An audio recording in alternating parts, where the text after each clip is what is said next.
ಇಂದು ಶಾಸಕರ ಜೊತೆ ಸುರ್ಜೇವಾಲಾ ಮೀಟಿಂಗ್. ಇಂದು ಡಿಸಿಎಂ, ನಾಳೆ CM Delhi tour. Rajnath Singh high command ಭೇಟಿಯಾಗಲಿರುವ ಜೋಡೆತ್ತು.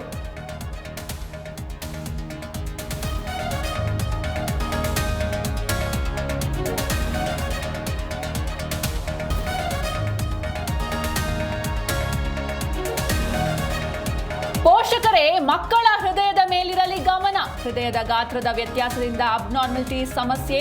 2500 ಮಕ್ಕಳಲ್ಲಿ ಒಬ್ಬರಿಗೆ ಅಬ್ನಾರ್ಮಲಿಟಿ ಸಾಧ್ಯತೆ.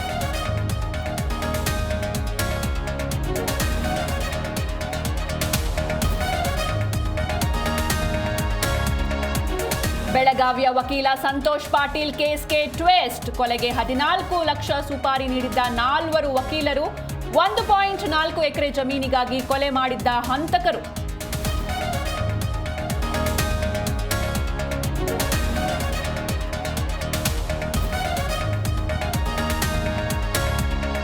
ಬೆಸ್ಕಾಂ ಅಧಿಕಾರಿಗಳ ನಿರ್ಲಕ್ಷ್ಯಕ್ಕೆ ಇನ್ನೆಷ್ಟು ಬಲಿ ಬೇಕು? ಬಲಿಗಾಗಿ ಕಾಯ್ತಾ ಇದೆ ಮರದಲ್ಲಿ ನಿರ್ಮಿಸಿದ ವಿದ್ಯುತ್ ಕಂಬ. ದೇವನಹಳ್ಳಿಯ ಗೋಕರೆ ಗ್ರಾಮದಲ್ಲಿ ಅವ್ಯವಸ್ಥೆ.